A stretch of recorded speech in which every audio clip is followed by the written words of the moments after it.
Hi there. Now, while I may appear to be wearing a cloud at this time, actually I am in a little bit of heaven. I have two new kitties here in my lap, purring. For me, that's a little bit of heaven. Now, the dog's a little disconcerted, I tell you. The little black kitty had him in line in no time. She chases him around. He's a little bit bigger than these guys, but not a lot. Anyway, he's a good-natured dog. It's all going to work out great. But if you hear kitty noises, that's what's what. Okay, now, um, this is called Don't Take on the Weight of the World. Rescue self only. It's enough. It was written the second one of January 11th, when the Mayan day was 10 Eagle. Actually, I think I just recorded another one of those three from that day. All right, so all this stuff about science, pondering dimensions, how many there are, and what they might be, and if they're curled up or what. It's interesting and all, but it's likely also pretty misguided. Why is that? Well, after all, they're only working with a partial universe, a partial cosmos. They don't account for either consciousness or soul or any kind of inner being or dimension. In other words, it's like trying to stand on a faulty foundation with only one leg under you. Doable, I suppose, but pretty darn awkward too, hopping around on one foot, and maybe not so useful either. So, am I thinking I know more than they do? Not by a long shot, on the one hand, but on the other, well, maybe so. At least it's possible. Heck, I even think they've got the whole structure and composition of stars wrong, and that's pretty basic. You know, stars comprise a pretty serious portion of what is in the universe. I say it's electromagnetism, not nuclear forces at all. Now, of course, we could say, but who am I to challenge these intellectual monoliths, these great genius sorts with their ivory tower brains and educations? Well, I am I guess. Frankly, I also find that education isn't anything like it's cracked up to be. Delivering more programming than education, more facts than power and encouragement to think for oneself. So it just doesn't impress me as much anymore that someone has lots of little letters after their name. I have 4 degrees. It's not such a big deal. If we can't deal with this thing of the definition of the I before we start creating such magnificent mind structures as these scientific theories, then I say all that work is quite vulnerable. That's all. Sure, they may be right. Anything's possible. I just don't think the chances favor it much, though. Just saying. So, how about we look at it in this way, just for fun? We all have a pretty serious case of MPD, multiple personality disorder. How's that? Well, we exist here in 3D, sure, but we also exist on many other dimensions as well. Our existences there seem pretty darn independent of the 3D one. At least we don't have good contact with them consciously, for the most part. I suppose some of us do. One way or another, it seems to me that the whole base or basis of all of cosmos is consciousness. We know atoms are not solid. Therefore, we know that in one sense, this 3D reality is more dream than real, since things seem so very solid. Now, how else can we reconcile these two seeming realities? That they're empty and solid? On the one hand, we know atoms are all but empty. And on the other, we also know we can lose our incarnation between two non-solid cars colliding at speed. What to make of it? I don't know. Do you? Oh, and by the way, I didn't think to put it in here, but there are people that when they see a collision about to happen, you know, those moments when time goes really slow, they'll utter a really fast prayer for protection or blessing, and they will sometimes, the vehicles and the things will actually pass through one another. Believe it or don't, there's no way to prove this, but these are some pretty trustworthy people, some of them reporting these kind of things, so anything's possible. Now, back to the journal. Dimitri Halley, for one, makes a good case that the whole 3D reality is really just mind. The unconscious mind, perhaps, externalized there. To the extent that we can let go of what we think we know about such things, we can really enjoy this exploration. They really are possible, and I find fun in them too. So, if that were the case, that just wiped out 3D as being a dimension in any way that we're used to viewing or thinking about dimensions, if it's just an aspect of mind? Now, what if the whole cosmos, all of it, all of the however many dimensions there are or are not, were nothing but an externalization of you, of me, of us? This is definitely an experience many spiritual seekers have had.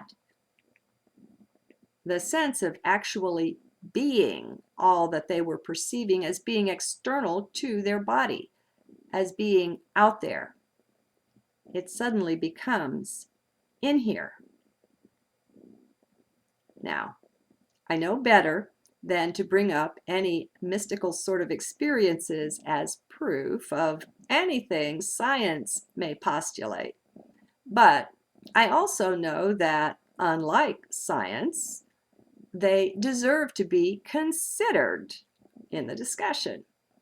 It may be convenient to eliminate consciousness from all of their equations, but it's no way to seek the truth, the full truth. You don't get the whole answer to anything by only considering a part of the proposition, a part of the data. That's just nuts. Now, unfortunately, it's a kind of nuts that science seems to have quite settled for and settled into. On the whole, I find no overall movement to bring awareness or consciousness into the mix, to consider it as having any part to play. This is truly bizarre, and part of that is that science doesn't even seem to realize how truly crazy this is. It would be more acceptable, even okay, if they would do their experiments, work out their puzzles, but not vest any level of deep belief in the results. But that's not the case. Most of them really do believe in their results, in their wholeness or satisfactoriness. And that's too bad. It's a real loss of some sort of overall balance, in my view. Now, of course, there are those within the scientific community, true scientists, physicists, and so on, who this isn't true of. I'm speaking in general here. Now, this is all funny, too. We who consider such things, we are considered crazy. when it's not to consider them that's really kind of out there, or yes, even crazy. Again and again, I find that a part of waking up is discovering again and again what a mirror image this 3D reality is of what I find to be true. Things constantly seem upside down, backwards, and sideways, like in this case. Oh well, just an observation. Now, here's another one. We've given over our power, our sense of sovereignty, to science and the scientists. It's almost as if we've hired them to do our thinking for us. We're blinded and dazzled by all those little letters after their names and the prestigious organizations they work for. So we've conferred this undeserved authority on them. Almost no one that I notice anyway, seems to question not just their results, but the whole underlying foundation there. It's really cracked. Nassim Haramein is one of the few that I know of doing just that, doing it openly. And parenthetically, I said, it's my hope that many more are doing so secretly, keeping quiet for the sake of their career or to get funding or the like. Money. Always money and control. Okay, so I don't have any great conclusions to bring forth here. This is written instead to encourage my fellow woman and man to take your power back from this nutty game we've been playing. Science has, overall, been awarded something quite similar to the status of a religion, making it largely unquestionable and the arbiter of truth. It is not. It is really just a bunch of big kids playing with very expensive toys, while keeping quiet the funding behind the scenes. It's not pretty, my friends. Science is very much a whore, offering itself up to the highest bidder. And somehow we have all come both to accept this and, even worse, to accord it this almost holy status. Let's take that down a peg. Let's take our power back there. Doesn't anyone else see how very crazy this really is? Are we ready to look at it yet? Or better yet, to look into it? I say, let's get all that funding stuff out of the closet, out into the open. Let's let every project state with utmost transparency who and what is funding that and why. Let's shine some light on this stuff. It's been going on in the dark far too long. Oh dear, now I've got a footnote. So let's see if I can go find out what I said down here. This one's kind of long. Of course, I guess if you're opening it on the internet, you already know that. Okay, so I said, of course, and perhaps unfortunately, we must first sufficiently awaken ourselves. The people must be awake enough to see the craziness. Or if you show it to them, they'll just go back to the business as usual daily grind, and nothing will have been gained by all your efforts at showing the truth. Okay, now to get back. I think next time I'm going to look into making those little footnotes a link. Okay, so it's been going on in the dark far too long. And I don't mean let us be appeased or put off the trail by fancy hidden ownership or corporate structures either. Knowing what holding company issued the check doesn't even begin to be transparent. Of course, to deliver any real transparency, the whole way we allow corporations to structure themselves and to behave, such as to be able to vote or give donations, etc., would have to be either made totally transparent, which would not happen, or to be dismantled so that it could not happen.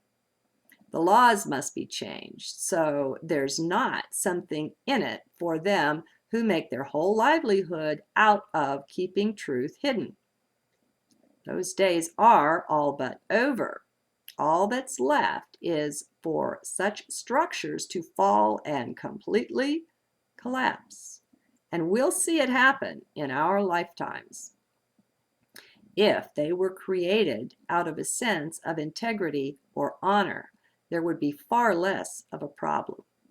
But instead, we've let our whole legal system be corrupted as well to serve those who are trying to lie, cheat, and steal legally.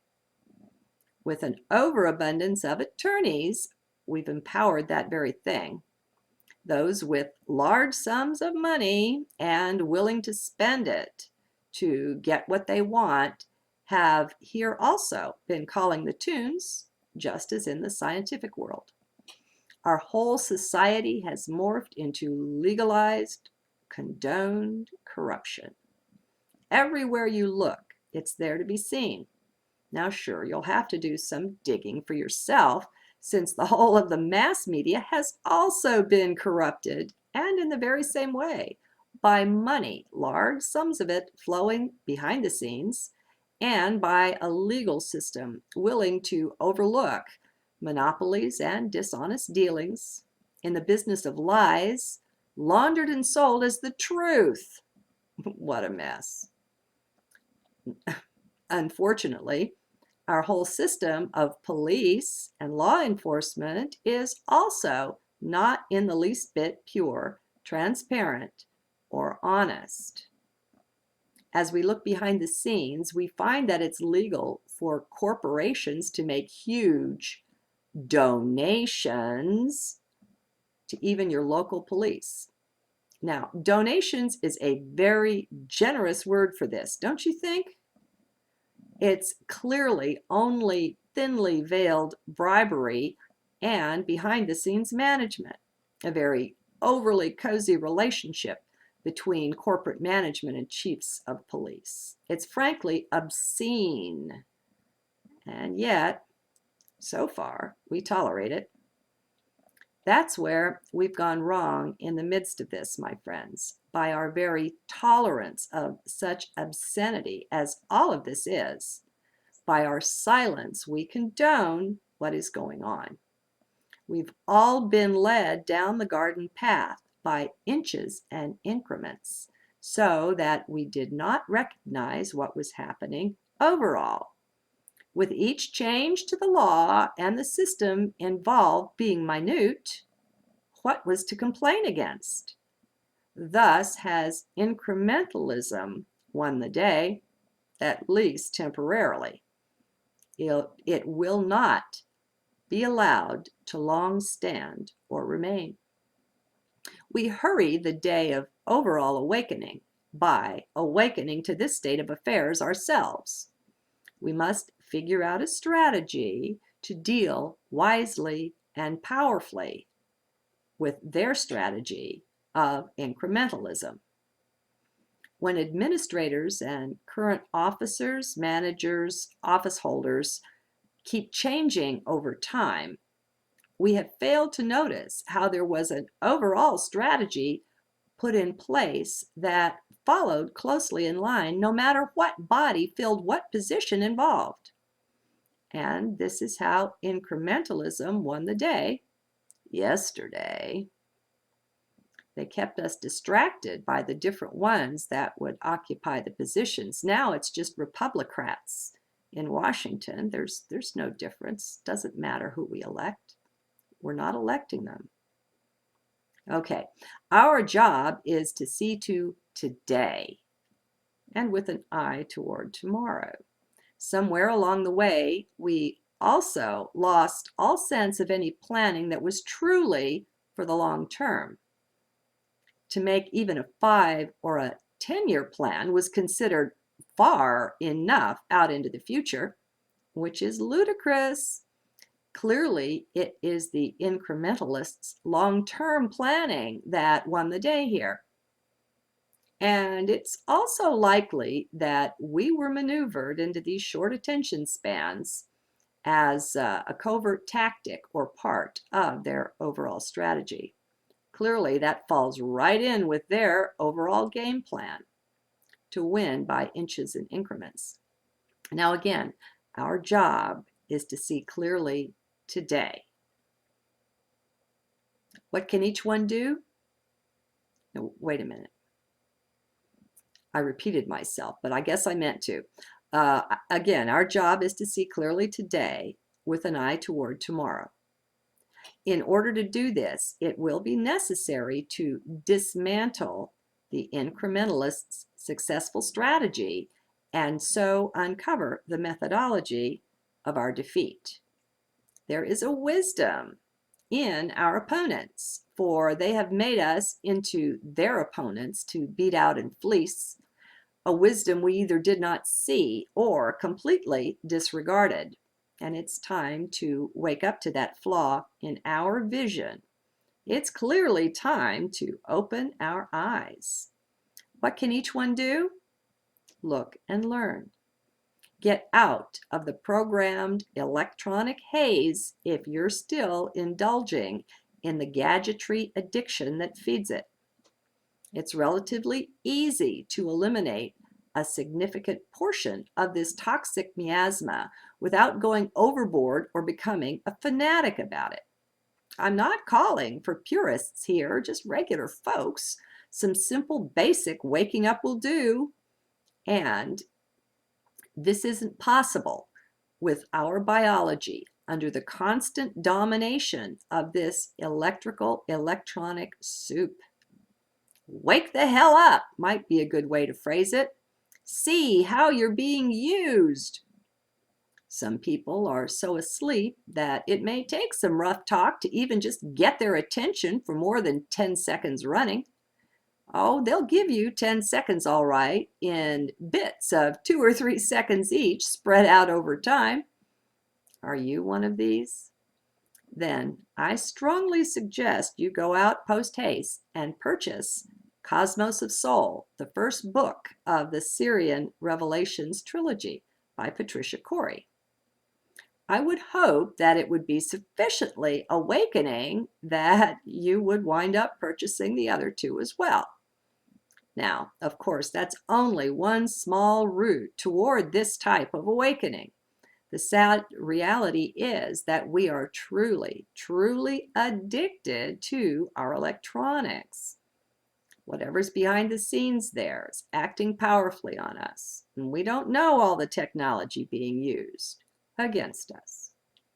Everything from the microwave to television to cell phones, computers, Bluetooth devices, anything wireless at all, etc., is doing us harm. The fact that it's such a challenge to wake people up to this is practically proof of our addicted state. Parenthetically, it's really just evidence, I know, but I use the more shocking word to help with the awakening. All right, so let us not cease to still follow our bliss. That's really important, and I'm really not out to rain on your parade here. I'm out to call people to attention, to heart, to the now moment, just to shake them up enough to get them to really hear at least some of what I say here. This is serious stuff. We betray our children and all of our descendants by living in this nutty way we have been. And anyway, we're not living, we're existing. And it's simply got to stop. Now is the time. Well, to get it to stop, that means you must stop. And you, and you, and you. There's no other way. If each one would just take real responsibility for their very own self, this thing would be swiftly cured. We don't have to feel burdened to go out and solve the problems of the world here, even though I've delineated quite a few. And I put this in all caps. All anyone ever has to do is see to the self. Pardon the shouting, but that's a really important point. Why is that? Because in addition to everything else, a big part of the programming we're subjected to is to make us feel completely overwhelmed and simply buried under mountains of insurmountable problems. This, not so very subtly, puts us into anxiety and fear. And with no one we can identify to blame and nowhere to seek relief, the problems being too big, it's an endless loop. So I shouted, I want you to cast the whole lot of weight and burden off and do it right now. Right now, you can do this. Don't take it on in the first place and then you won't have it to remove. We've got to start getting smarter this way, which starts very simply by coming awake to it. What is the biggest block in the road? The biggest impediment to our awakening? The fact that we've all been quite convinced, programmed actually, to believe that we already are awake. We have no idea, the huge majority of us, that we are the walking dead, sleepwalkers, one and all. We have allowed ourselves to be convinced that this poor imitation of life we're experiencing here in Western society is what it's like to be awake. Well, it isn't. The great bulk of us are quite sound asleep. And if you're waking up, then you were quite sound asleep, and so you know what I mean. They think they're awake because they're in the midst of dreaming. And so they seem to be awake. They seem able to respond to things and so on. But it's a lie. We are demonstrably asleep. I almost said a sheep. But none will recognize it. Get this, until she awakens. A pretty neat plot to tie us up in strings like that, wouldn't you agree? Again, the mirror-like paradox of life waking up in 3D. Oh boy, I've got another footnote. Okay, the footnote. There are really two waking ups to do here. The first one is just to recognize how we've been kept asleep or hypnotized, to wake up to the lies all around. The second would then be the spiritual awakening to higher self. Now, to find that, I found the other one so quickly, but of course I looked at the page number. Oh dear, I apologize, folks. Oh, let me find where I shouted. That would be a good place. I'm almost finished here. Okay, it is really quite simple, and Einstein said it best. You don't solve the problem by remaining on the same level with it. Until we leave the sleep or hypnotized state we're largely in, we won't know we are in it. While it may seem to be a catch-22, it isn't really. That's because there is one simple answer. Go within. Fully enter the now moment. Or simply drop down and keep dropping down into heart. Refuse to give yourself over so completely to your own mind or anyone else's. People refuse to believe that they are mind controlled or that they are hypnotized or asleep in any way. And that makes them immune to the cries of their helpers, to those with better vision, to those a bit more awake than they are. This is a very neat job of managing humanity indeed. Yes, I admit and give kudos to them. Clearly, they know very well what they're doing, creating these invisible prison bars. However, what they have failed to take into account, due to their overweening arrogance, is that mankind is waking up now, and they can't stop it. It's our time, and that's just the way that it is. They cannot believe that their almost total control over us, so craftily maintained over these last thousands of years, is failing them now. and thus they can't see that it is. Those of them that can see are simply totally terrified. Their whole world is in the midst of collapsing all around them, and they have nowhere to turn and nothing to do to stop it. Now, sure, they can delay it yet a bit, as long as they can continue to keep us stupefied and glued to the teat of the electronic sow. But stop us? They can't. Our time has come, and that's that. So, congratulations for being one of the awakened and awakening ones. You're on the right track if you can stay through to the end of this message. Just remember not to take any large burden on whatsoever. That is not what is meant nor what is offered here. Let us all keep remembering, no matter how bad things sound, no matter what it takes, that the only one we have to save ultimately is the self. You just see to you. The rest will take care of itself. Oh, and you'll enjoy seeing this happen too.